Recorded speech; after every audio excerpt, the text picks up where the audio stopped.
So our next speaker is the CEO of Boxhub, Maximilian Birner.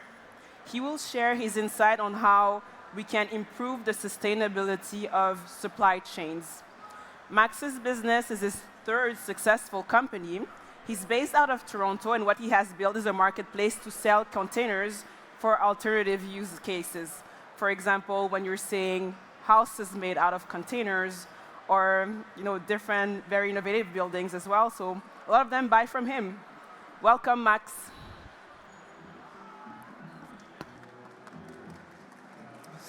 Hello, everyone. Thanks so much for joining my talk about sustainability and sustainability in supply chains today. Hopefully, in 10 minutes, you'll understand how the supply chain affects pretty much everyone in the world on a daily basis and how important it is to make that supply chain more sustainable, as well as the products that we consume on a daily basis. So I'll talk about why the supply chain is broken. I'll talk about how the shipping container industry is affected by that broken system, and I'll propose a few potential solutions on how we can innovate on the supply chain. So first, what is the global supply chain? A supply chain is the network of individuals, processes, organizations involved in the production and distribution of any product.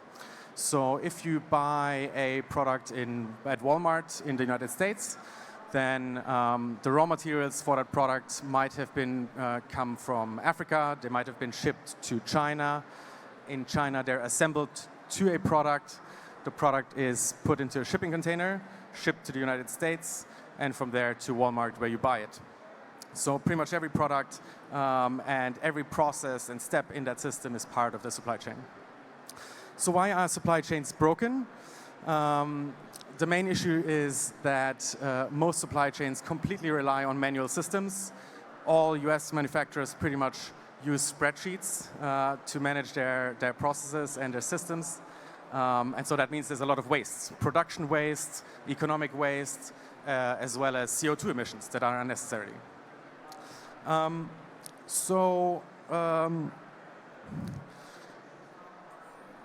How can we improve how products are shipped around the world? So we have around 35 million containers in the world, 300 to 400 million container movements, and as you can imagine, every product is placed in a container at some point. A big challenge in the container industry is trade imbalances. So for example, between China and the United States, you have a big trade imbalance. All the products are produced in China. They're put into a container, placed over to the United States. But there's not enough goods going the other way from the US to China. And so those containers are sent back to China empty.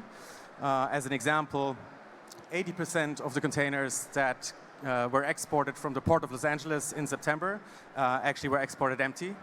That creates huge costs for shipping lines, $15 to $20 billion a year, as well as countless emissions, of course. So what can we actually do to improve supply chains, make them more sustainable, both in the shipping industry, but also any other industry? So I'm reading a lot more how supply chains are more automated nowadays, but in my view, that's not enough to really make the world more sustainable and make them more sustainable. The key here is to provide a circular economy, number one, sharing of products. Another key aspect is the reusage of products for alternative use cases. Another example is the decentralization of production and the removal of unnecessary steps in the supply chain. At Boxhub, my company, we try to address pretty much all of those aspects. We've built a marketplace to buy and sell shipping containers. And shipping containers nowadays are used, recycled, reused for a lot of different purposes besides shipping.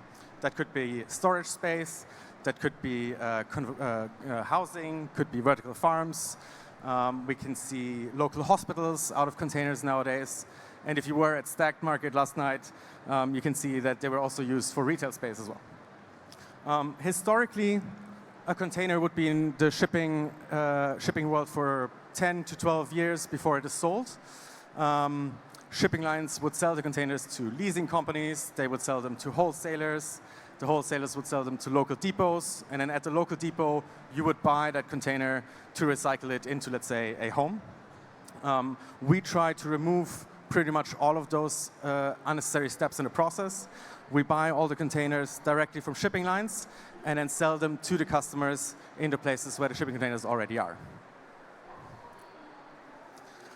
So I want to talk about two great use cases for shipping containers. One of them are container homes.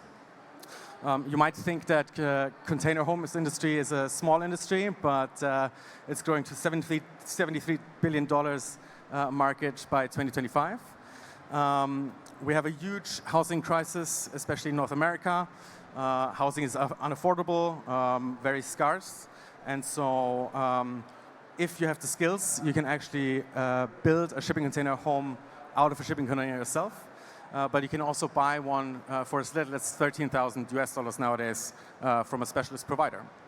And obviously that's a great opportunity for anyone who couldn't afford a conventional home to get a home with a shipping container instead. We've also seen statistics that shipping container homes or modular homes actually produce 92% less CO2 emissions than a traditional home. Another great use case are vertical farms. This really addresses the problem of centralized production of food. We have around 8 billion people in the world right now. A lot of them don't have access regularly to food. The main issue is that food cannot be produced in a lot of cases where the demand is, and it's too costly and inefficient to produce the food somewhere else and ship it to them. So instead of shipping the food itself, it makes sense to ship the farm and let them produce the food where the demand actually is. You can do that with vertical farms. Freight farms, they have modified shipping containers into those vertical farms. One container can produce 3 to 4 tons of produce per year, which is equivalent to around 3 acres of a traditional farm. And the good thing is they use actually 99% less water than a traditional farm to do that. The good thing about containers also that you can ship them anywhere pretty quickly. And because they're closed, that means you can produce produce in places like Alaska where it's really cold, but also in places where it's really hot, like the Sahara or anywhere else in Africa. Obviously, this is a great opportunity to address food security via decentralization. So basically, to summarize, the global supply chain is incredibly broken, it's unreliable, it's inefficient, especially over the last few years with COVID. We have seen that if some parts break down of the supply chain, it's really impossible to get products in time. That could be groceries, essential items. We have to wait nowadays for a year to get a car. And right now in the United States, mothers can't really get baby formula for their children. And so we really need to do more than just automating the supply chain. And we can do that by decentralizing the production. We can do that by recycling products for alternative use cases. We can do that by sharing products via circular economy. And we can do that by removing steps in the supply chain process. So hopefully that helps you understand how we're really impacted by the supply chain on a daily basis. And yeah, if you have any questions, I'm happy to answer them.